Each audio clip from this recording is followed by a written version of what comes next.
Kuna siku moja nilionanga mtu kama Peter Salasia. Alikuwa anawakilisha Waras, lakini nilikuja kuona ni ubombo. Yeye anavuta bangi, anakuwa hai, anaona anaweza beat Sifuna. Oe, Peter Salasia, acha nikwambie tu ukweli na sikudharau, ulikuwa mori wangu. Acha nikwambie tu ukweli, wewe kura zenye unaweza kampeinia ni za kijiji kadogo. Sawa, ka village. Sawa, achana na Sifuna. Mimi ni Mkamba, kwetu ni Machakos County. Mimi natambua Sifuna, sawa. Hello, tuelewane. Nakumbuka ukichapwa Peter Salasia. Wewe mjinga. Simu baba, wewe mjinga. Unakumbuka Nyayo ukipigwa? Ukatishiwa na serikali ukaingizia. Ndio maana siku hizi ulipoteanga mneti. Sasa ndio unasikia kutoa makucha. Achana na Sifuna.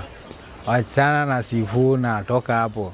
Wewe ndio ukajilinganisha na wale upcoming ma MP wa hiyo area yako. Hao ndio unaweza bonga na wao. Hello, tunaelewa Peter Salasia.